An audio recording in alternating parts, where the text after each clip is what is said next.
2020 is finally over, folks. So you know what that means? We got 2021 problems with Tana Mongeau being more mongoose than usual, Easton Dolan going off, and the Ace family telling us how their year wasn't too ace. 2021 is kind of like a sequel to a movie you're kind of hesitant about, but spoiler alert, turns out great. Irrelevant news. Our first story of the day comes courtesy of Ariana Grande and MTV. You see, folks, MTV premiered a very special version of Ariana's song 34 plus 35. Don't need no side, no. Got the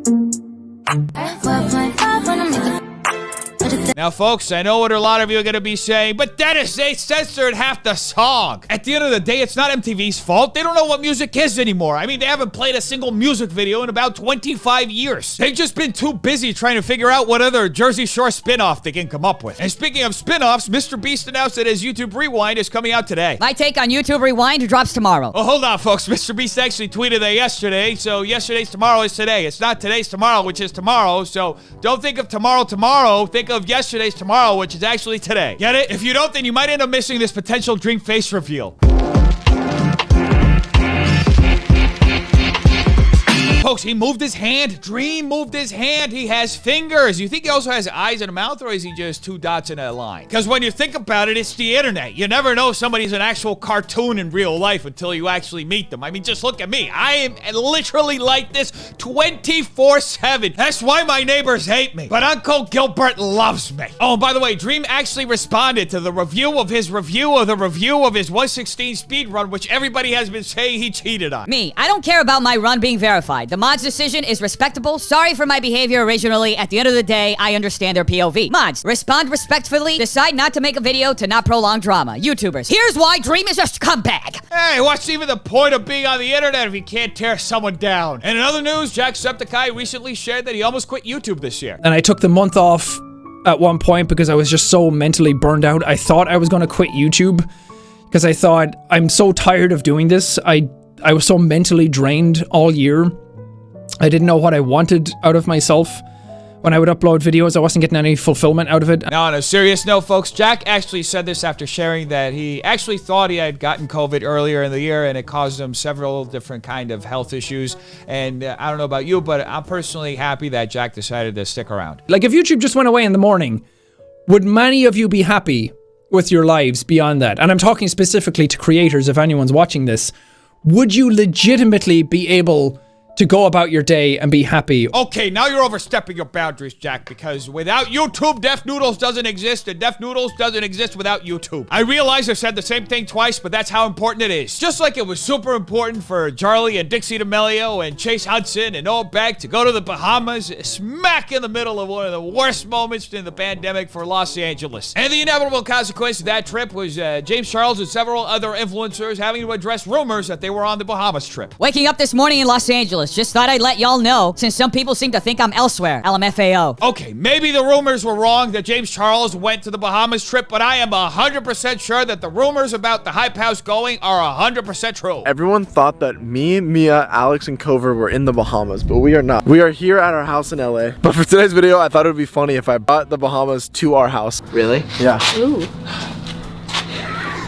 Folks, I am so incredibly disappointed that these influencers are actually being responsible for once. You know who never disappoints me, though? Tana Mongeau Jojo. What's up, guys? Fun fact, actually really sad fact. Earlier, when I posted bye Denver, I actually wasn't leaving Denver at all. People were just threatening our home and trying to kill us there. So now I'm in a hotel. Story time? You see, folks, Tana Mongeau is literally risking her life so she can break all the social distancing and lockdown rules across America. That's why she's been flying around the country like there's absolutely nothing going on. Hey guys, to continue from last night's saga, we booked a jet to get the f up out of here. How are you? I'm literally Jeffree Star. That was scary. Tana's not wrong, folks. She's been jet-setting all over the country, from Colorado to Los Angeles, straight to Miami, bringing a whole luggage full of COVID with her, and she took it right to the parties.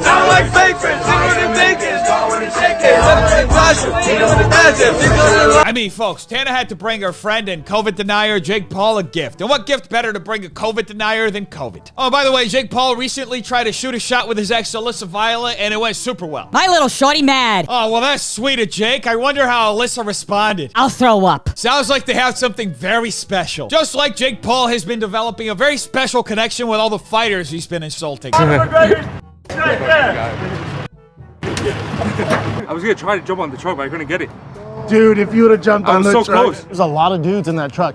Who has water balloons? That's MMA fighter Dylan Dennis was a target of Jake Paul's drive-by that went viral a few weeks ago, and he's asking the important question, folks. Because only one person would bring water balloons and toilet paper to a street fight, a man-child with a death wish. I think they can fight you, and then you're a path to Connor for Jake. Which is fine, because I'm gonna f him up really bad. I mean, he can't fight Connor when he's dead, so. Unfortunately, I had to censor that last word in that clip because of the algorithm overlords, but he basically said he wants to make Jake go night-night for a very long time. But here's the deal, folks. Anybody who doesn't take the Paul brothers as serious fighters has no idea what the hell they're talking about, and UFC President Dana White agrees. Amanda Nunes will knock that kid out. I mean, to even think about that guy fighting, he's like, oh, I'm never going to fight a you shouldn't. You shouldn't, because she'll put you in a coma. How can we make this happen? I don't want excuses. I want solutions. The guy is just some kid off the street, and one of the big problems with him right now, he's lucky there's a pandemic. He's talking smack about real people that he could run into, you know, at a restaurant some night. Oh, come on. That'll never happen. Mostly because Jake Paul, who is here seen emanating the scent from the inside of a gym bag, is leaving Los Angeles. The end of an era, a start of a new one. The decision to move outside of California for me was a very tough decision. See, folks, it's a tough decision for Jake Paul to decide whether to leave Los Angeles or not, but it's not a tough decision for him to just stop throwing COVID parties. That one is always a go. I'm stepping into a new chapter of my life where I am a legitimate pro fighter. And being in Los Angeles, there's so many distractions, there's so much going on, and it doesn't really allow me to focus on training. I mean, folks, Jake Paul's right. Los Angeles just has way too many distractions. How else is he supposed to get ready for his next fight against a retired celebrity who only trained 2 months before getting in the ring for the very first time in their lives? I mean, folks, we gotta empathize with Jake. It's tough to train for 2.5 years so you can face off against somebody whose boxing skills are the equivalent of having your training wheel still on. For me, I also think this is exciting because even when I did live here, I would film content, but my neighbors would always be getting mad. People would always be complaining. And so I want to be somewhere where I can pretty much do whatever I want. Well, thank you, Jake, for proving the point that if you watch a video long enough, you'll eventually get the truth. Just like Logan Paul finally heard the truth from Mike Tyson's mouth about his fight with Floyd Mayweather. Logan Paul, Floyd Mayweather. Let's talk about it. 2021, it's a couple months out. Floyd's a bitch. No way, folks. Mike Tyson has to be wrong about this. Folks, I have the deepest belief that there is a 0.0000000 1 hour later. 0.0000000 2 hours later. 0.1% chance that Logan Paul gets lucky in a cataclysmic event that only happens once every millennia, ends up happening for some insane reason, and Logan Paul ends up landing a punch. So you don't think there's an opportunity to land one big shot or a couple big shots? He might let you hit him a couple times to make the show look good. Oh my God. I don't think Floyd Mayweather understands that the only show that people want to watch is Paul brother laid out. Logan Paul sued over man video. You torpedoed our deal. Well, hold on. Where did that come from? Logan Paul's getting sued for that Forrest video from 4 years ago? But why? Well, the production company that hired Logan for the movie Plainless alleges Logan deliberately posted the Forrest video knowing it would end their deal, but he did it anyway. Sure enough, Plainless says Google tore up their contract, which left them out upwards to $3 million, something they're now saying Logan owes them. Well, it sounds like Logan may end up laid out more ways than one. And speaking of bad decisions, Alexa Rivera didn't make any over the past week. I went missing for 24 hours. With a title like that, how could this video go wrong, folks? Serious question, because I'm tone deaf. Hey guys, welcome back to my YouTube channel. Okay, you guys, so today I will be going missing for 24 hours. Wow, I can't believe it. Alexa Rivera actually made going missing sound fun and exciting. I think I lost brain cells. Hopefully they will be worried enough to want to come and find me. With that being said, I'm going to set up a little scavenger hunt, and the first team to come and find me will win $1,000. Oh, that is so creative, to clickbait people going missing so you can promote a scavenger hunt. As smart as it is insensitive. That's why Ethan Dolan loved the video. I do recognize people make mistakes, but accountability and ownership needs to be taken. With such large platforms, creators need to realize how their content can affect people. Using going missing with a missing poster and friends crying in a thumbnail as clickbait is disgusting. Folks, Ethan knows what he's talking about. The Dolan twins have done a little bit of clickbait here and there. Not only did this creator not take this video down, but YouTube trended it 3 consecutive days. The first 2 days trended it #1. It is still trending. Creators' content gets blocked because of a couple of harmless curse words, but they promoted content mocking trauma for views. Hey, hold on, Ethan. Don't start calling people out like that. You know that this business solely relies on monetizing trauma. I mean, has anybody watched Kitchen Nightmares? It's just basically Gordon Ramsay walking into people's restaurants and yelling them for weeks on end. Someone very close to me was kidnapped and went missing for 4 days. This title/thumbnail trending #1 was a huge slap in the face of this person. I can only imagine how damaging this would be for those who never got to see their loved ones again after they went missing. Oh, come on, folks. At the end of the day, is this an awful idea for a video? Yes. Is this an actual trend on YouTube? Yes. Do I often find myself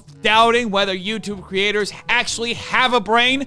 Yes. So hopefully the Ace family proves me wrong. It's been hard as hell making videos since the pandemic started. It's been really freaking hard. This whole world is intertwined, and the world goes around with everybody working together, and it just has not been it for us. Folks, when are we going to stop thinking about the frontline workers and everybody risking their lives and start thinking about the vloggers who have the privilege of working from home and have been struggling so much to make content from the luxury of their bedroom? Won't you think of the poor vloggers? And I don't care what anybody says.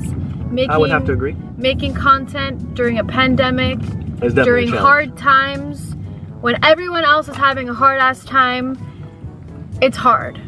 So, COVID. Facts. Machine! You're welcome for today's dad joke. And now, folks, to close out the old year and bring in the new year, we're going to look at the many ways I've mispronounced Nicocado Obligado's name in a video that one of you made. Nicocado Constipado, Nicocado Enchilado, Nicocado Atrasado, Nicocado Acabado, Nicocado Corcovado, Nicocado Delicado, Nicocado Staccato, Nicocado Complicado, Nicocado Constellado, Nicocado Relegado, Nicocado Ruinado, Nicocado Complicado, Nicocado Malatados, Nicocado Descarados, Nicocado Maldonado, Nicocado Agitado, and Nicocado Combinado, Nicocado Agravado, Nicocado Aguado, and Nicocado Picado, Nicocado Tostado. What the hell am I watching? Goodbye 2020, you will not be missed. And out palate cleanser.